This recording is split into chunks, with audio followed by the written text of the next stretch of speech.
Alright, okay po, magandang umaga sa lahat. Good morning again sa mga friends natin dyan, again po sa mga believers, sa mga kapatiran na nasa bahay at nasa cellphone.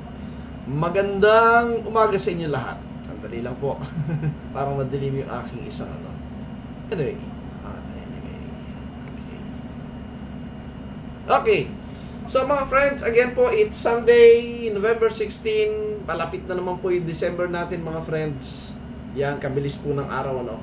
So again po, sa mga viewers natin, magandang umaga sa Luzon, Visayas, and Mindanao. Sa mga patuloy na sumusunod po sa ating mga series of studies po, maraming salamat. And hopefully, nagiging blessing po sa lahat.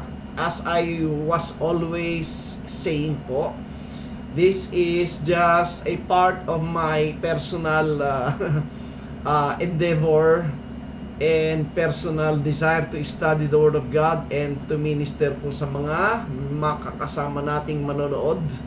And I was always saying po, this is not, hindi po ito pinagpipilitan sa lahat. Good morning kay Rutay, good evening sa inyo dyan sa US. Thank you for watching. And always po, maging blessing sa ating lahat ang ating natututunan. And always the final authority po is the Bible itself. You pray hard that God will give you the wisdom and understanding po sa mga bagay nito. And alam po niyo sa mga believers po, in our continuous study ng ating position and relationship with the Lord, we learn po na ito po si Abby nang umingiti sa gilid. Bumati ka. Morning po sa lahat. Yan. So, in my continuous study, nakita ko po yung ating dapat na pinagkakaabalahan, binibigyan ng time sa ating panahon. If you really believe God, if you really profess to be in Christ, ang natural reaction po niyan is constant, continuous learning po. Ini-establish mo yung relationship sa ating Panginoong Diyos. Continue to know Him, diba? And the only way to know God, His ways, and everything po is according to the revelation sa Kanyang mga salita. Therefore, as given po kay Apostle Paul, yung purpose kung bakit meron po tayong Bible, merong study, at may mga nagli-lead po sa ating studies for us to to grow in our knowledge po. Yun po yung perfection sa Bible. Understanding what is God's will, what is God's purpose and instruction through learning po sa kanyang mga salita. Today po, I'm going to give a brief overview po ng Book of Revelation. And for me po, at this point of time, talaga namang ako po ay settled. At this time po, I can say that I can now understand the Book of Revelation. Blessing po yan on my understand because sa aking nakitang record po ng historical documents na available naman po ngayon sa Google, sa Chrome, at sa Wikipedia, etc. Makita nyo po, during the early centuries, kahit po yung mga so-called church fathers, ay nahirapan po maintindihan ng Book of Revelation. One time nga, si Tertullian or Eusebius, ang sabi nga ay talagang the Book of Revelation is really a hard book according to them. One time nga din po si Martin Luther during the 1500s, sabi niya is as if yung Revelation is not part of the 66 books. Pero kasi nga hindi rin niya maintindihan. Therefore, with that statement po ni Martin Luther, sa kanya po nag-umpisa yung in-identify yung Pope as the Antichrist. So ibig sabihin, hindi rin po siya settled at hindi po siya stable. Sa unawa na yon, if you're going to talk of the testimony of the scriptures, hindi pwedeng pagbatayan yon. Yung sinabi ni Luther na yung Pope ang Antichrist. Sapagkat yun ay assumption lang niya. So, mga friends, today I'm going to show to you na yung Book of Revelation, yun po yung fulfillment ng announced judgment ng Panginoon doon sa Matthew 21. Right? At ang Matthew 21 was a fulfillment po ng was already a fulfillment of the prophecy of the prophet Zechariah sa chapter 9. From there po, we start doon sa Zechariah chapter 9 verse 9. Right. Sinin po nyo. Kaya, pag nakita po natin ang Book of Revelation, sa aking dating understanding no ako po ay nasa dispensationalist camp, ay future pong application noon sa akin. To an unknown future. That's why, pag binasa mo, hindi mo maintindihan. Kasi, merong mga symbolism. Ang Jewish writing po, makita natin, the manner of the writing is, is given po, most of the time, when it comes to prophecy po, ay metaphor, using signs and symbols. Now, before we proceed, I would like to to give you some insight na how to understand talaga yung Bible. Okay? And sa mga dispensationalist friends naman natin, hindi naman ito strange yung rule of understanding of interpretation ng scriptures. Those who are really studying the book po, makita nyo, kung sila'y familiar po kay Miles Coverdale, one of the English translator na nag-translate po ng Coverdale Bible, ito po yung sinabi niya na isang simple rule in understanding the book. Ito po, kinuha ko po yung kanyang quotation dun sa Google. Ano sabi ito?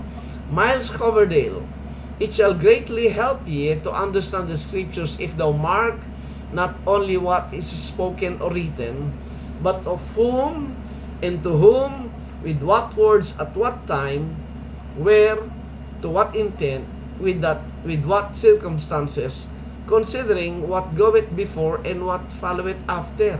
Yun po yung simple rule. When you study the Bible, sabi niya, hindi ka lang kukuha ng isa o dalawang verse and then you apply it to yourself in your present time. Right? Ang sabi niya, simple rule is, hanapin mo kung sino yung speaker o yung nagsasalita. Right? Pangalawa, kung sino yung kanyang kausap. Okay? Pangatlo, ano yung pinag-uusapan? Yan po yan. Pang-apat, what was the prevailing circumstances during the time it was spoken. Kaya nga po, mahalagang babalikan mo historical background. You can never settle anything in the study of the scriptures and find the real intention of the writer kung hindi mo titingnan yung historical background. Yan. During the time na sinabi o yung binasa mong scriptures. And then number 5, sabi niyan, understanding the language used by the writers, used by the speaker, and understandable by the audience. And we can only po makikita yon kung susundan natin yung sinabi ng Bible sa 1 Corinthians 2:13. Excuse me po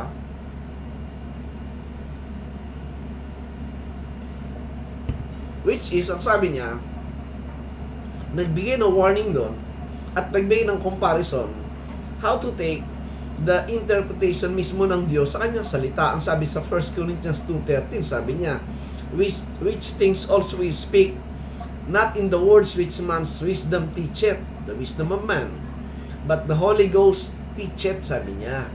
And by means of, sabi sa verse iyon, how can you find po yung teaching ng Holy Spirit o yung interpretation is by comparing spiritual things with spiritual. Hindi pwedeng makabasa ka ng isang talata tapos ikaw mang magbibigay ng interpretation o yung kinopya mong interpretation ng sino mang teacher na nakuhanan mo. Hindi po pwede ganoon. Dahil yun po ibabagsak as a what? As a man's interpretation. Kanya po dyan nagkaloko-loko yung yung mga doktrina, mga friends. Kaya nailayo tayo ng nailayo sa katotohanan ng Bible sapagkat ang sinundan ng marami po kung ano yung interpretation ng mga teachers, which is wrong. Sadly today, ngayon po, available na sa atin po ang mga ang mga information. Well, we have to re-study, go back again sa Bible and study it. At kung hindi nyo pa naman pinag-aaralan talaga ng Biblia, panay lang kayo simba ng simba, malayo po talaga yun. Malabong-malabo na makita nyo ano yung totoo. Kaya isesettle mo if you be honest and serious, tatanin mo sarili mo, ano ba yung totoo? Ano ba yung pinapaniwalaan mo? Paano mo matitiyak kung totoo ang pinapaniwalaan mo? Yan po yan. Kaya nga, merong mga nagsasabing sila'y sugo ng Diyos Pag sugo ng Diyos, dapat alam niya yung totoo. At ang mahalaga po sa lahat, makita mo na yung katotohanan po ng Diyos isinulat na sa isang aklat dito po sa tinatawag na Bible or Biblia. Kinompress na po lahat yan ng katotohanan. Ngayon, mga friends, ang question natin is this. Yun pong Book of Revelation, pag ating nakita yan, ay ang contents dyan, yan ba ay future ang application o yan po ay naganap na? At this point of time, there are dalawa lang po yung position na pagpipilian mo dyan. Ang prevailing position po na nanatili sa ating panahon, dalawa lang. There are those who believe, just like the dispensationalist, futurist friend natin, na ang lahat ng nasa Book of Revelation ay mangyayari pa lang sa future. Right? Mangyayari pa lang sa future. Good morning kay Brother Harvey. Thank you so much for watching. And that was my position. That yun po yung naituro sa akin. Yun ang aking pinag-aralan. Yun ang aking tinanggap. At itinuturo na noon pa man. Alright? Until I came to a point that nakita ko po itong other view. Kasi karamihan po sa atin, whether we like it or not, pag narinig niyo yung salitang preterism, hindi niyo naman alam yan. Wala ka idea dyan. Just like me, yung mga ordinary common people na kamukha ko. But when you try to make a research and try to consider, well, makita nyo po, talagang it shows na yung Book of Revelation ay fulfilled na yan, naganap na yan.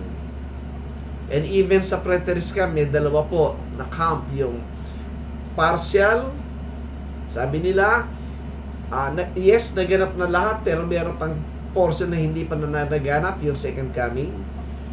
But there is that full preterism, ibig sabihin, naganap na lahat ng prophecy dyan until the second coming.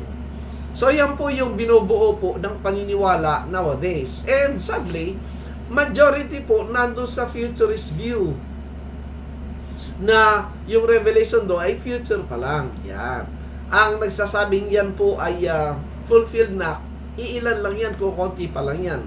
Those people who really, who really study the scriptures. Tandaan nyo yung futurist view po, yan po yung prevailing belief na pinanggalingan din natin. And to be honest, at saka aaminin nyo, hindi nyo naman talaga pinag-aralan yan. Natanggap nyo lang yan na turo ng mga teachers. At ang inaral natin mga kapatid, yung tinuro ng mga teachers, hindi talaga yung Biblia. That's the fact. That is why, when I try to look kung ano talaga yung tinuturo ng preterism, then I understand. By observing yung sinasabi ni Miles Coverdale na rule. Tingnan mo sinong speaker, sinong audience, anong pinag-uusapan, what was the prevailing circumstances during the history, etc. Ay maintindihan mo na you begin to read the Bible and find it nga consistent sa sinasabi ng Biblia. And I will give you some points po dito. Now, yung Book of Revelation po, konektado po yan sa Messianic Ministry. All the events, all the historical events na makita natin doon sa Revelation 1 hanggang chapter 4, 5, tapos yung 6, yung mag-start ng chapter 6 onward, yung pouring ng seals, ng opening ng seals, yung trumpets, yung vials, lahat po ng yon ay different presentation ng pagbagsak po ng judgment sa Jerusalem. Right? Until so and so. Ngayon, during the time of the Messianic ministry, the coming of the Lord Jesus Christ, exactly po, makita natin sa Matthew 21. If you have the Bible, tingnan nyo po yung Matthew 21, verse 1. Yan. And I will show you na itong Book of Revelation ay yung fulfillment nung sinabi ng Panginoon na paparating na judgment sa Jerusalem. Pansinin niyo po, ang Matthew 21 po, verse 1 to 5, makita nyo, it was the actual event narrated ni Apostle Matthew na yung arrival ni Jesus Christ sa Jerusalem at nando sa Mount Olives, di ba? At kanyang inutusan yung mga alagad na kunin yung asno na nakatali, right? And from Matthew 21, 1 to 5, makita nyo, sinabi doon, ito na yung this was done, ang sabi niya, that it might be fulfilled which was spoken by the prophet saying, tell ye the daughter of Zion, behold, thy king cometh unto thee, meek and sitting upon an ass, and a colt, the foal of an ass, ang sabi niya. So si Matthew po, kanyang pinapatibayan na yung pagdating ng Panginoon Jesucristo do sa Mount Olives at papunta pasok sa Jerusalem ay fulfillment na ng prophecy ng Zechariah, to be exact, Zechariah chapter 9, verse 9 and 10. Yan. Yang Zechariah 9, 9 and 10 was a prophecy of the coming of the king to offer salvation and to bring in the kingdom. Hanggang verse 10 yan. Kaya po mapansin nyo, that was the whole essence po ng prophecy ni Zechariah na kinote ni Matthew. So therefore, to be consistent with what was Matthew po was saying, makita natin ay yung lahat ng event leading to the establishing of the kingdom ay sunod-sunod na po yung tuloy-tuloy na yun with the coming of the Lord Jesus Christ. That's why makita sa Matthew, when He arrived, right, ang unang makita natin doon ay una, tinanggap siya ng common people, di ba? Pinaglatagan nga siya ng mga leaves habang at sumisigaw na tinanggap siya as the son of David, o sana the son of David, di ba? Tinanggap siya ng mga tao. Meron lang hindi natutuwa doon, yung religious crowd, yung high priest, yung Pharisees, etc. Right? And also, pagpasok niya sa Jerusalem, what happened? Pumasok sa temple. Ano ginawa sa temple? Aba, di ba nagalit siya? Pinagsisipahan niya yung mga lamesa, tinaboy niya yung mga money changers, yung mga businessman doon sa loob ng temple. At ang sabi niya, ginawa niyong kulungan ng mga magnanakaw yung tahanan ng aking ama, ang sabi niya. So, at that point of time, pinapakita na ng Panginoon yung what's going to happen sa temple. That temple will be destroyed because of the wrath of God. Pinakita ng Panginoon, galit niya to, nagalit siya, di ba? Makita niyo yun sa Matthew 21, verse 12 and 13. Okay. And then, lumakad siya, o lumabas, paglabas sa Jerusalem, what happened? Nakita niyo yung fig tree, di ba sinumpa niya, dahil hinahanapan niya ng bunga yung fig tree, walang makitang bunga, sinumpa niya. Ano yung symbolism po ng fig tree? The nation Israel. For 3 years, sinanapan ng Panginoon ng bunga, walang bunga. So He cursed that fig tree, that's the symbol po ng nation Israel. Ayun. Kaya po, ang symbol ng Israel sa Bible, hindi Star of David. Yung Israel ngayon ng nasa Middle East, Star of David eh. Yan po Star of Remphan. Yan po idolatry ng Israel during the wilderness days na ngayon ay tinatanggap ng maraming mga professing Christians na state daw ng Diyos. That's wrong. Alright, ngayon. So, pagdating po niya, mapansin niyo po, yung kanyang cursing ng fig tree sa Matthew 21, basahin ko po, Kung may Bible po kayo, sundan nyo, Matthew 21, doon sa verse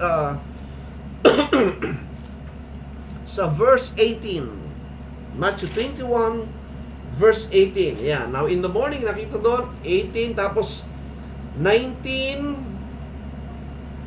Doon na tayo sa 21. After po ng cursing ng Panginoon doon sa fig tree, look at verse 21. Sabi doon, Jesus answered and said unto them, Verily, I say unto you, if ye have faith, right?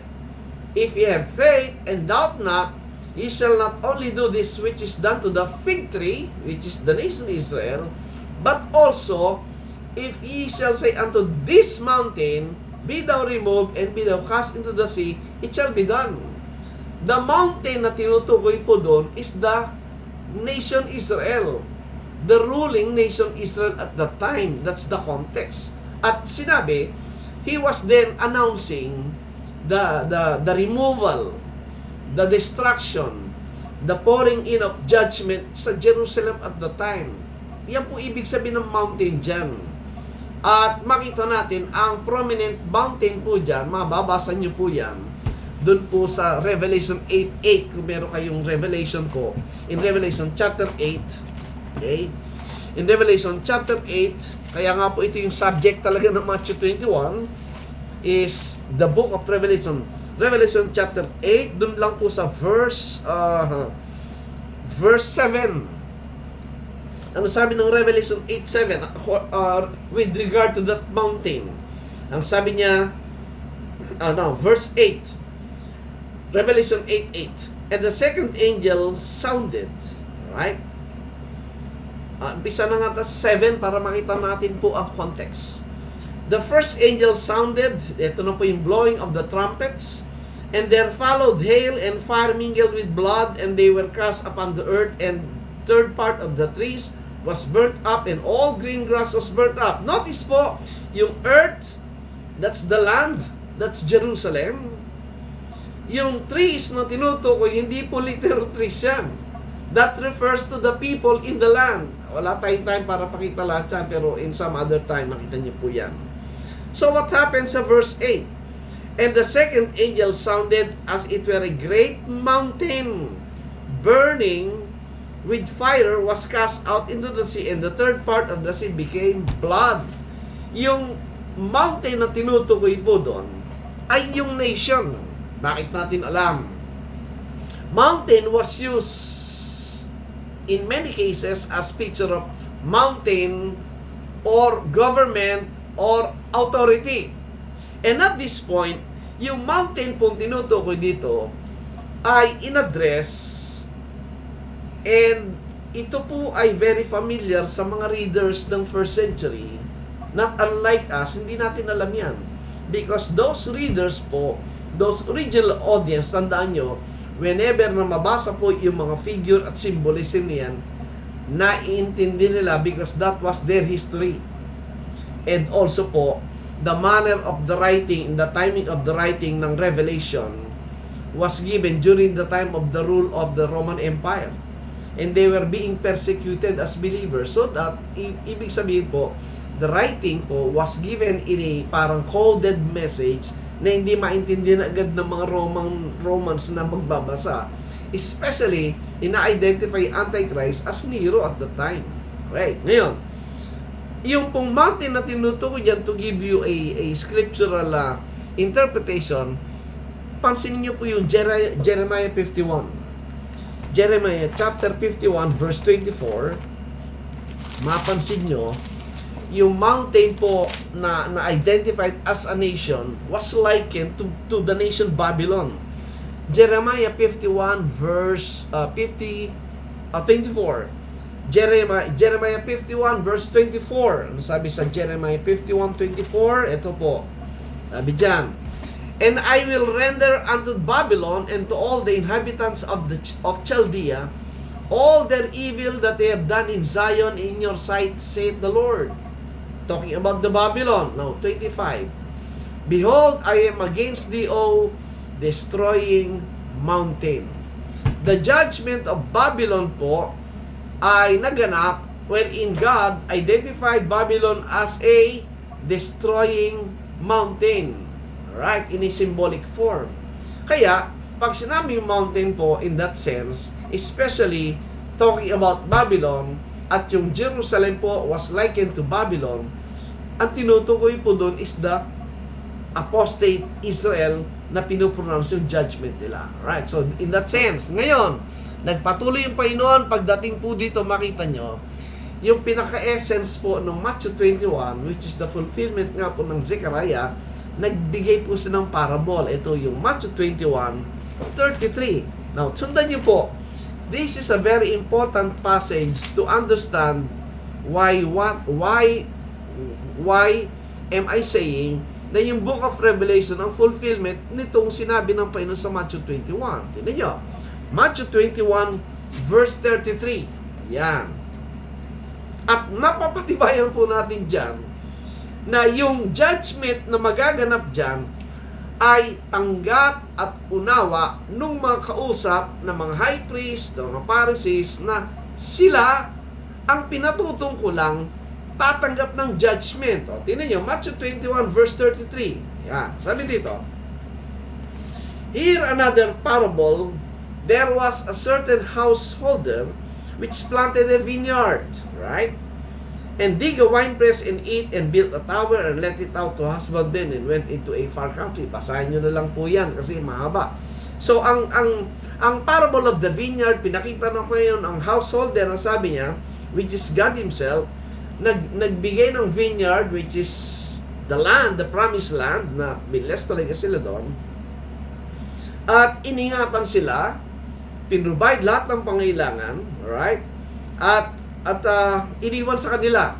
And then, pagdating sa 34, nagpadala ng mga husbandmen para maghanap siya ng bunga. Right?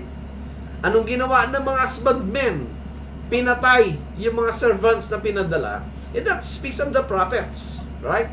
Nagpadalang Diyos ng propeta for him to receive some fruits of their calling as a holy nation, because of the covenant na binigyan ng Diyos sa kanila, and yet walang bunga.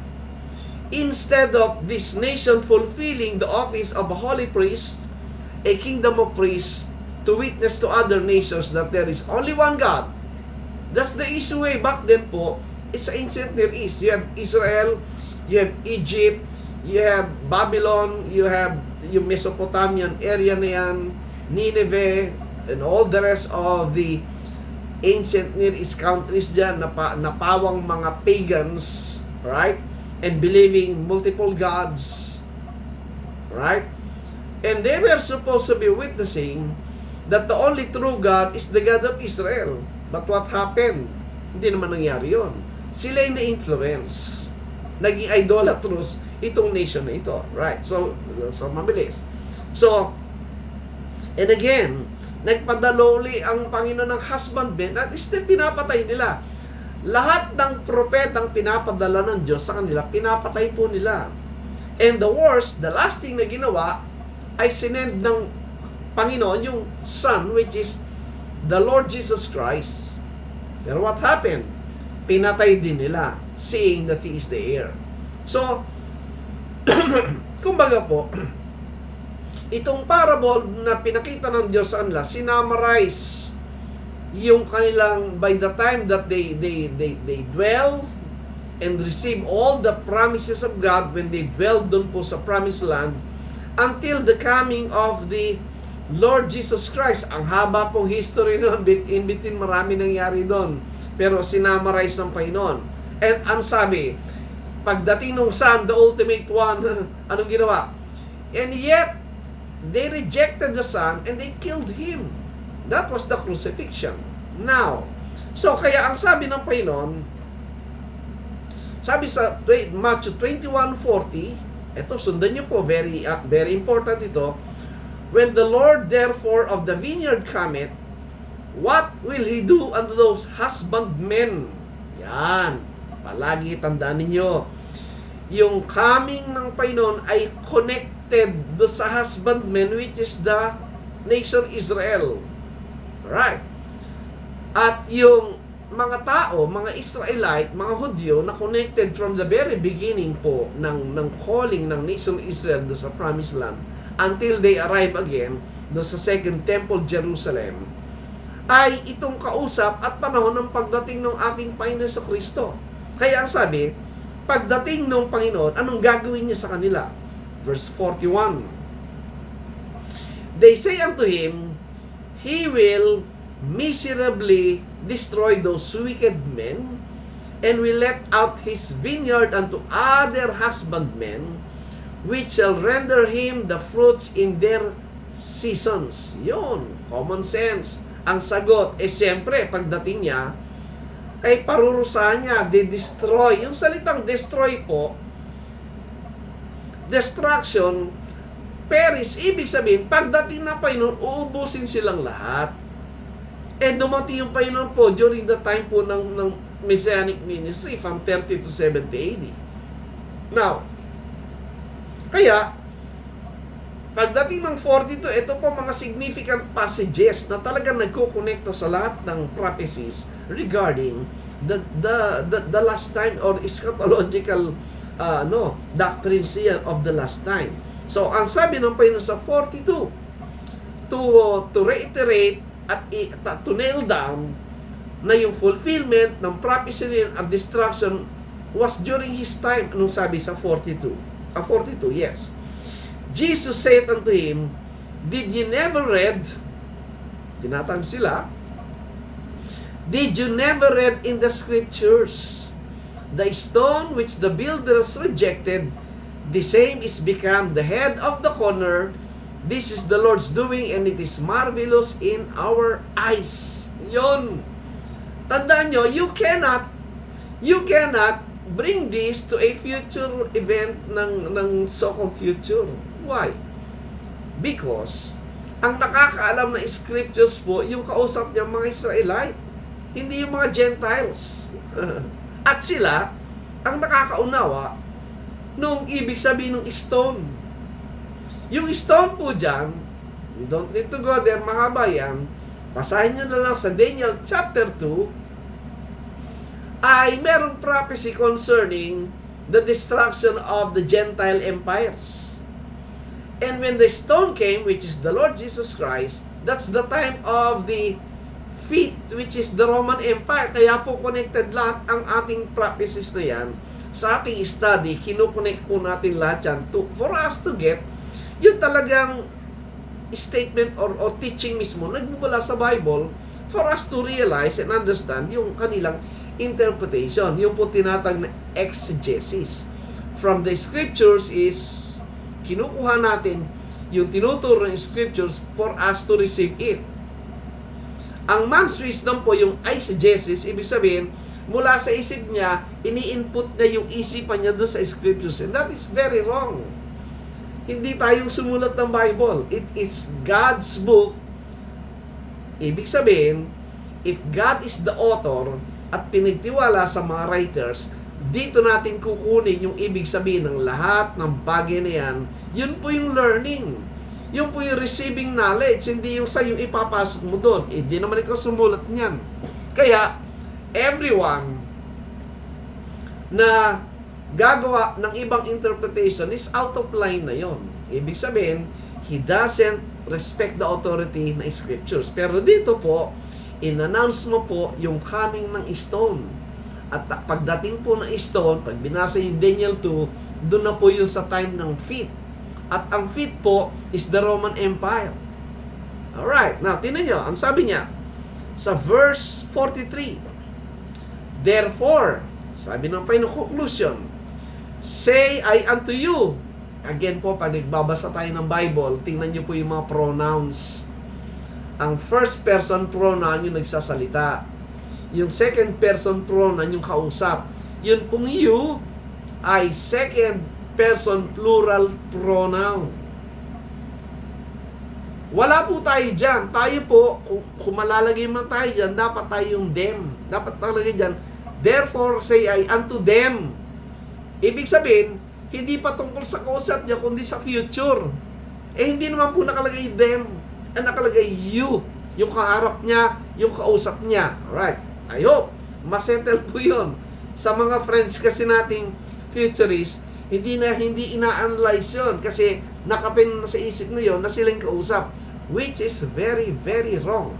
Kaya, ang turo ngayon, palagi merong parating ng judgment, may paparating ng mga, galit ang Diyos, parusa ng Diyos. Hindi naman tayo po ang kausap doon, kundi yung mga taong kausap niya during the first century. Tuloy natin. Therefore say I unto you, look at this, the kingdom of God shall be taken, 43. Therefore say I unto you, the kingdom of God shall be taken from you, and given to a nation bringing forth the fruits thereof. Ito na po yung announcement. Na yung nation na kausap niya, aalisin na po sa program ng Diyos at kukuha na ng iba. Anong ibig sabihin? When this program po was fulfilled, wala na po yung Old Covenant Israel na same subject po ng vineyard. Wala na yon, iba na. Kaya anong sabi sa next verse? Sa 44. Ano yung 44? And whosoever shall fall on this stone, that's the Lord Jesus Christ, shall be what? Broken. But on whomsoever it shall fall, it will grind him to powder. Wow! This statement po should be taken and be understood in the proper context ng prophecy about the stone. At makita niyo po sa Daniel 2, yung stone po, ang kaharap niya ay yung feet, at yung feet po, that signifies the Roman Empire, the whole body of the Antichrist system during the time, and composed of the iron and the clay. Ang iron is the Roman military empire, and the clay is the apostate Israel. At kahit saan tayo sumuot sa Biblia, makita niyo po palagi, magka-partner yung dalawa na yon. The time of the stone is the time of the confrontation between that.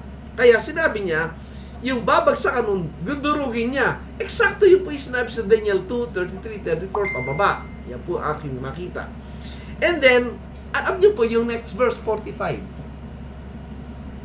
Ay napakaliwanag po nito mga friends, that this passage of Matthew 21, ng reference ay destruction ng Jerusalem, ay patungkol do sa kausap niya na naintindihan nila. Look at the next verse, 45. And when the chief priests and Pharisees had heard his parables, how do they perceive? They perceive that he spake of them. Ang pinatutungkulan po, natatanggap ng judgment, ay sila yung kausap, hindi tayo, hindi future. Kaya anong reaction nila? But when they sought to lay hands on him, they feared the multitude because they took him for granted. Dahil sa narinig nila, at naintindihan nila, sila yung patutungkulan po ng lahat ng sinabi niya sa parables, nagalit sila. At gusto nilang patayin ng Panginoon. So, from there po, makita nyo. From there, makita nyo mga friends. Kaya ko sinasabing, ito ay, ang Revelation ay patungkol po sa fulfillment to. Tinan nyo. Ang Book of Revelation po, number 1, establish natin kailan ng writing. The date of the writing. Again, there are two views between nga yung futurist at saka yung preterist na naglalaban kung kailan na isulat ang Revelation. Kasi mahalaga po yun eh. Ang contention, ito ba ay naisulat before 70 AD? Or ito ay naisulat after 70 AD? Bakit po? Kasi ang 70 AD will mark po yung boundary line. Why? Because ang 70 AD po ay yung time ng destruction ng Jerusalem, ng temple, at yung diaspora ng Israel. Ibig sabihin, kung ang Revelation ay naisulat before 70 AD, etong lahat po na fulfill lahat ang sinasabi ng Revelation patungkol nga doon sa destruction ng temple na yon. Pero kung mapapatunayan na yung Revelation na naisulat noong 90 or 95 AD, ang ibig sabihin, yung nakasulat sa Revelation ay mangyayari pa lang in the future at yun ay reference dito sa Israel ngayon. Yan po yung debate dyan, mga friends. But, as I was saying po, dati ako sa futurist view, ang tanging basis lang po at proof nila ng date na yon ng after 70 AD ng Revelation ay doon sa sa questionable testimony na during the time daw ni Domitian, na ito'y naisulat during the time of Domitian kasi nga merong persecution at that time, doon daw naisulat yun. So therefore, kung naisulat yung noong 1995 AD, di nga naman yung destruction ng Jerusalem ang tinutukoy. Di ba? Pero hindi po eh. Alright? Walang verse. Walang scriptures. Yun ay pure speculation at assumption. Pero ang problema po, si Domitian po, may pangalan ding Caesar or Nero. Si Nero, meron ding pangalan na gano'n. It could be, nagkamali lang sila ng basa. Kung I forgot kung si kanina kay Tertullian ba yun o kay Irenaeus, I simply forgot. Pero ang basis nila ay galing lang po sa writing ng isang church fathers. Pero hindi scriptures. Pero tayo po, meron tayo internal evidence. Ibig sabihin, sa loob mismo ng Bible, malalaman natin kung kailan na isulat. Before 70 AD ba? O after 70 AD? Ito po, maliwanag po. Tingnan niyo yung Revelation 11 verse 1. At kayo magsabi kung kayo po ay familiar sa history ng Jerusalem at ng temple. Ang sabi ng Revelation 11 verse 1, tingnan niyo po, one of the evidence natin mismo, si John na nagsasabi na ang Revelation ay naisulat before 70 AD or before the destruction of Jerusalem. Ano sabi ng 1? And there was given me a reed like unto a rod, and the angel stood saying, Rise and measure the temple of God, and the altar, and them that worship therein. Tandaan nyo, ang temple of God, hindi mo pwedeng sukatin, in that sense, at may altar. Alright? Ang temple of God, ang altar po is concerning the burnt sacrifice, the sacrifice of the altar. And then verse 2. Kasi ang contention na marami, yung temple of God dyan, yan yung heavenly na yan. Hindi na yan yung physical temple. No. Verse 2, ayun o. But the court, which is without the temple, leave out and measure it not. Why? For it is given unto the Gentiles, and the holy city shall they tread under foot 42 months. Yon po yung timeline. Ay yung time na sinasabi na the time of the 42 months wherein mandi-destroy yung buong Jerusalem. And that's yun po yung 3.5 years. Yun yung 1,260 days. At dito po sa 11 na ito, very clear, ang pinatutungkulan dito is the temple na nakatayo pa during the time of the writing ng Revelation. Now, another one po, tinin nyo. Revelation 17. Alright, pansinin nyo. During the time of the writing ng Revelation, if it was written nga, during the time before the 70 AD, and even po, ipapakita ko verse sa inyo, lalo itong i-refute yung assumption po ng after 70 AD. Bakit? Tingnan niyo po. Kasi hanapin mo, sino yung ruling emperor during the time na isinulat ni John yung Revelation. Sino ba yung emperor at the time during the Roman Empire? Tingnan niyo. Revelation 17 verse... Right. Revelation 17 verse 9. Ito po mga friends, Revelation 17 verse 9. That is why pag hindi mo alam ang historical background, you can never understand yung Revelation talaga. Mag-i-imagine ka na lang diyan. Kaya merong mga teaching na ang Revelation daw yung mga locals, etc. Yun daw yung mga dragons, yun daw yung mga Apache helicopter ngayon, yung mga Black Hawk na helicopter ngayon. Ang dami ng imagination dinala sa future yung nakitang images. Ano? Naintindihan, alam ba nila dyan yung mga helicopter that time? Yung thinking ba nila, yung mga tao ba sa panay, alam niyo helicopter na gano'n? Hindi Yung mga symbolism na nakasulat po dito, merong pinagbatayan niyan. That's why John uses those symbols po. May pinagbatayan niyan saan? Doon sa Old Testament. Sa Old Testament writings. Kasi familiar po yung mga Hudyo sa Old Testament writings. Kung dadalhin mo yung understanding sa future, ano yun? Helicopters, jets, nuclear weapons, kalokohan po mga friends. Yun po yung vain imagination because of the wrong interpretation and wrong understanding. Biktima tayo dyan, kaya ganyan po tayo nagbibigay ng insight sa inyo ngayon. Now, so, tingnan yung Revelation 17 verse 9. Alright, ang sabi ng 9. And here is the mind which hath wisdom.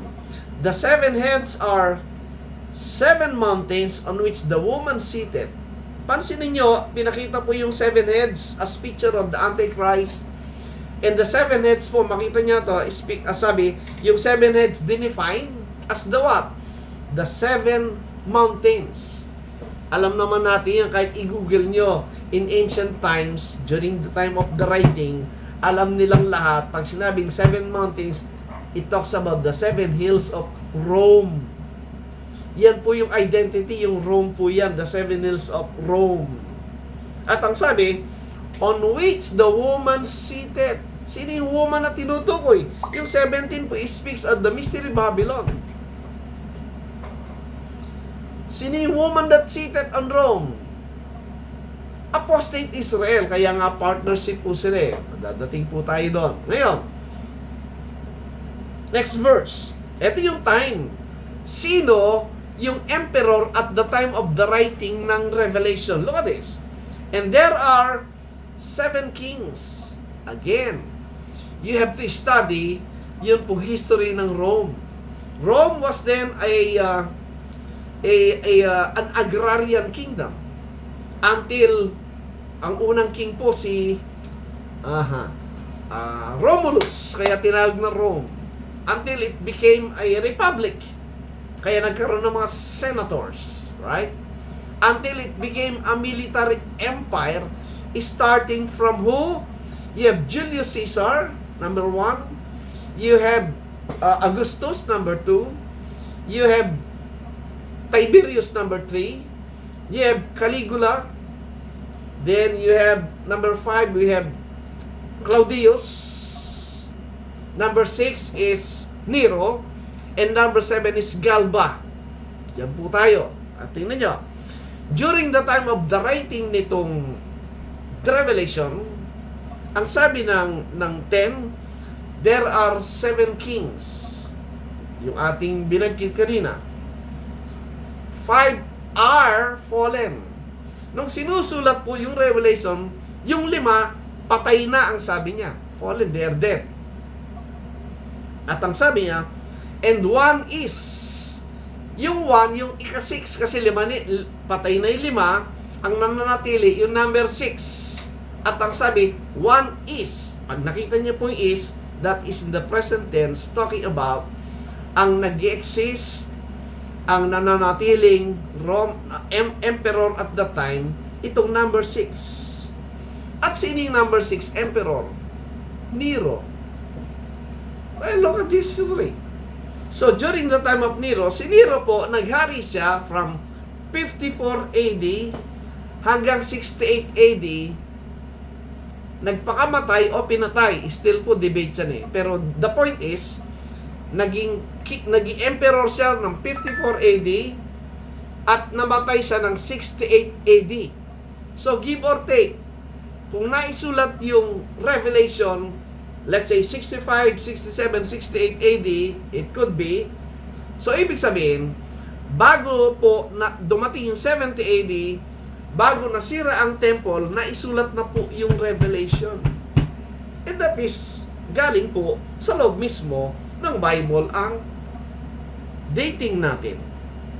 Alright? So, kaya consistent po yan doon sa pronouncement ni Jesus Christ concerning Matthew 21:33 hanggang 45 na madidestroy yung Jerusalem together with the husbandmen na kinausap niya and all the prophecies ni John the Baptist proclaiming yung wrath is going to come to them sa mga Pharisees and Sadducees. Good morning po kay Brother Jun Puno from Canada. They're watching po. Thank you so much. Now, consistent po yung mga friends. Lahat ng pronouncement mula kay John the Baptist, sa preaching ng Panginoon, etc. ay pertaining po yung judgment, destruction ng Jerusalem dun sa audience at kausap niya. Not in the future generation of something.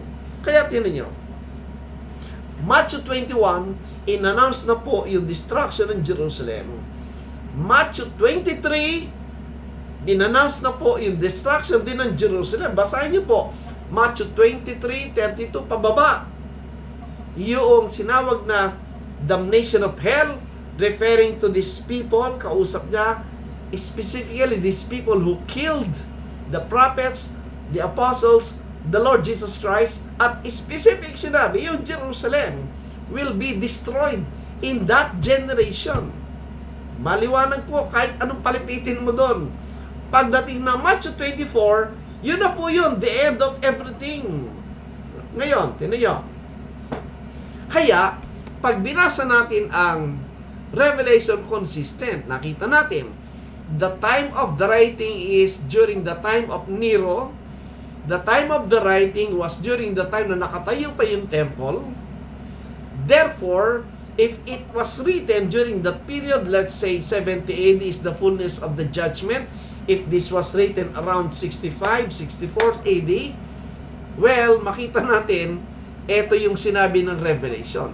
Tingnan niyo po yung opening chapter at sa closing chapter po ng Revelation is very consistent and clearly consistent with the context ng Matthew 21, 22, 23 hanggang 25.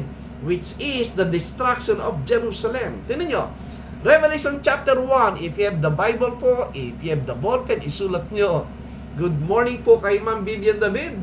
Thank you for watching. See you po after maming hapon po sa ating Bible study. Ang sabi po, tingnan nyo, ng Revelation 1, doon pa lang po sa opening verse, tingnan nyo. If you have the Bible, kayo po ang magbasa at explain nyo sa akin paano nyo naintindihan. Revelation 1:1. Ano sabi? The revelation of Jesus Christ, which God gave unto His servants, things which must shortly come to pass, and He sent and signified it by His angel unto His servant John. Kailan daw matutupad yung mga pinakita sa kanya sa revelation na yun? Kailan daw? Sabi niya, things which must shortly come to pass. Sa Tagalog, mga bagay na sa madaling panahon ay magaganap na. Saan ka nakakita yung shortly come to pass, yung sa madaling panahon magaganap na, bumilang ka pa ng thousands of years bago maganap? Kalokohan po yun, mga friends. This is the exact writing and exact statement sinabi sa kausap niya. The only way to see the real intention at katotohanan ng sumulat ng Revelation ay paniwalaan ang nasasabi na malapit na maganap ito during their time, do sa original audience, not in our time. Diyan po nagkakaloko-loko kasi hindi pinapaniwalaan. Another one, do sa verse 3. Sabi ng 3, blessed is he that readeth, and they that hear the words of this prophecy, and keep those things which are written therein. What? For the time is at hand. Oh, malapit na yung oras. At hand. Pag sinabing at hand, nasa kamay mo na. Hindi malayong panahon yung at hand. It was an expression of something that's going to happen sa time nila. Alright. Another one. Doon po sa Revelation 1:19. Revelation 1 verse 19. Ano sabi ng 19? Ayun o. Write the things which thou hast seen, and the things which are, and the things which shall be hereafter. No. Pagkasulat, magaganap na, sabi niya. Kaya nga po makita natin, mismo po sa testimony ni Apostle John, nandoon na po sila sa tribulation. Tingnan niyo po yung verse 9. Revelation 1:9. Ayun o. I, John, also am your brother and companion in tribulation. During the time of the writing ng Revelation, nandoon na sila sa tribulation period.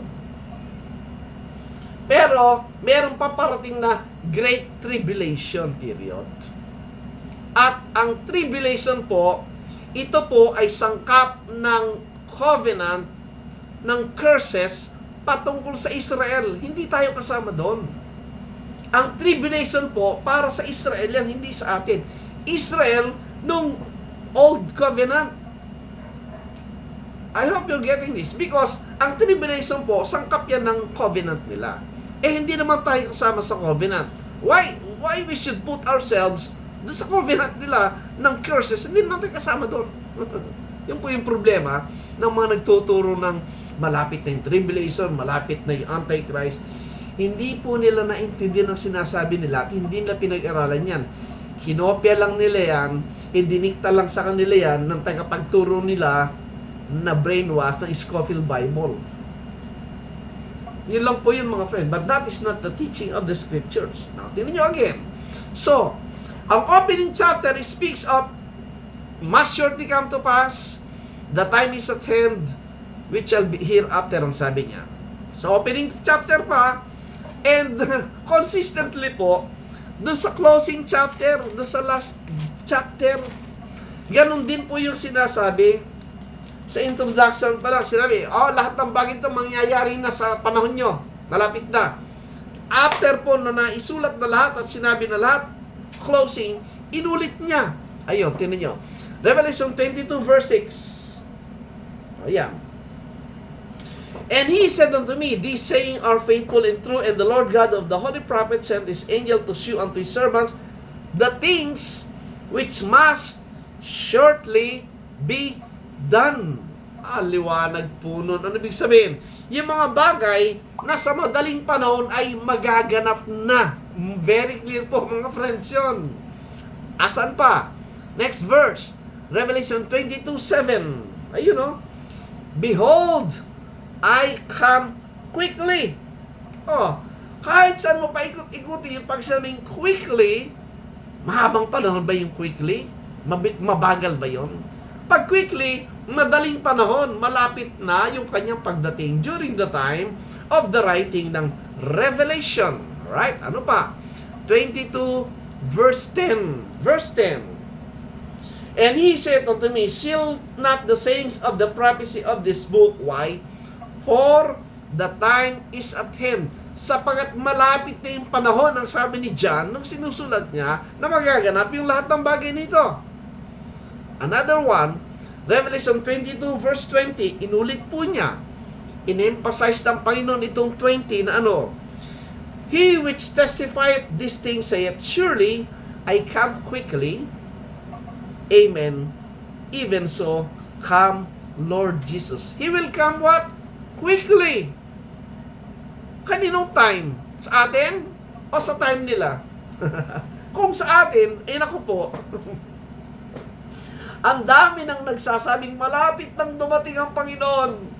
Yung mga nagsasabi na nakagisnan ko, iba patay na. Wala pa hinihintay nilang physical, visible coming. Hindi po magpi-fit in mga friends, yung nakasulat sa Bible, sa thinking ng modern theologians today. We have to go back mismo sa authority ng scriptures and believe what the scripture is saying, and hanapin natin kung paano naintindihan ng mga apostles yun. Ibig mo sabihin yan, yung mga apostol during the time, hinihintay nila malapit na dumating yung Panginoon? Yes! Especially si Apostol Pablo, tinan nyo, Romans 13. Si Apostol Pablo, naghihintay ba ng malayong panahon o malapit na sa pagdating ng panahon na yan? Romans 13, tinan nyo.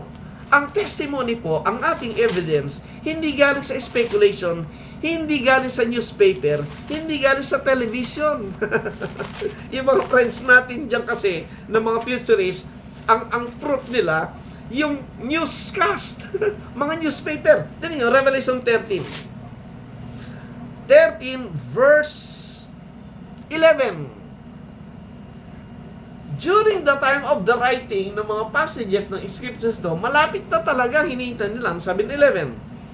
And that knowing the time, that now it is high time to awake out of sleep.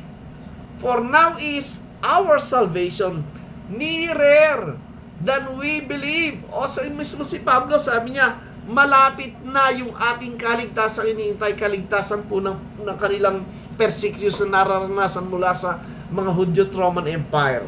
Verse 12, the night is far spent, the day is at hand. O parehong definition ng nearer at saka at hand, malapit na.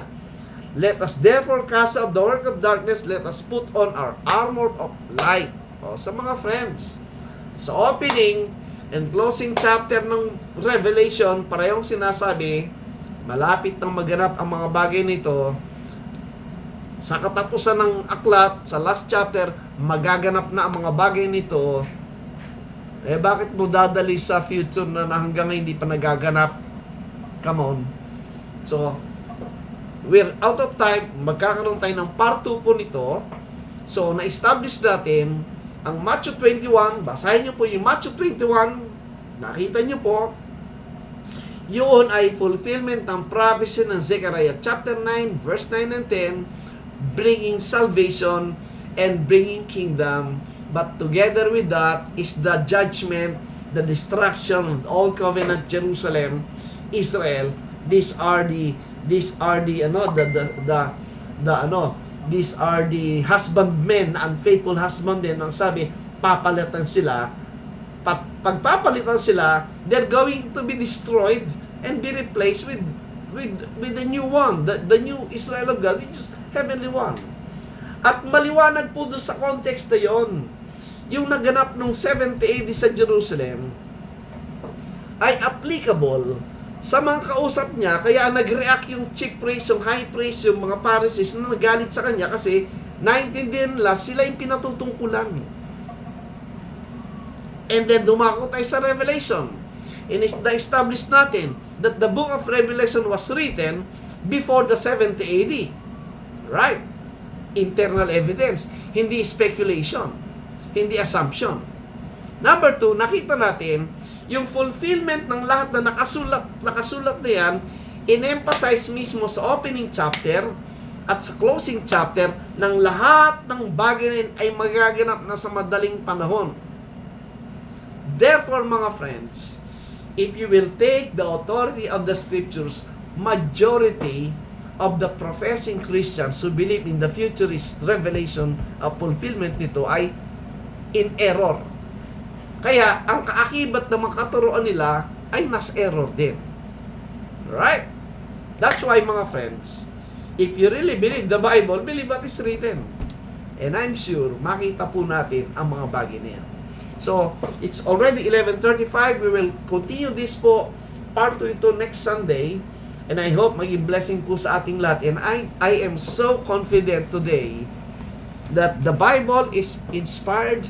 Lahat na nakasulat po dito ay fulfilled. Ito yung katotohanan, mga friends. Alright? Huwag tayong padaya. Kung nasa mali po tayo, it's not too late. Get out of whatever it is na you belong to. Ay, naku po, help yourself. Believe the Bible and receive the truth. So again, thank you so much. This is one way of us maintaining, having a deep establishing po na ating relation sa Panginoon. Always keep the Word of God in our mind. Our attention is in the Lord. In whatever this thing is happening in our lives, let us always meditate upon His words, and I'm sure po, nandun po yung blessing ng Panginoon sa ating lahat. So again, thank you so much po. Mag-close po tayo sa panalangin. Ama, maraming salamat sa biyaya at buhay mo sa aming lahat. Pagpalain niyo po ang mga buhay ng mga mananampalataya. Ingatan niyo po, patuloy na bigyan ng opportunity sa maging witness po kami sa mundo ito. And again, I'm praying po sa ating bansang Pilipinas na maging maayos po ang mga leader namin. Kayo po magbigay ng wisdom sa mga botante, mga Pilipinong mamili ng mga tamang leader po. Muli, kayo po aming inaasahan, Panginoon. Sa iyong biyaya at kapangyarihan kami po umaasa. Sa pangalan ng Panginoon Jesus at mga midalain. Amen. Thank you po. Thank you so much for watching po. Wala. Ayun. Ay, Mag-bye-bye ka. babay po sa lahat. Ingat po.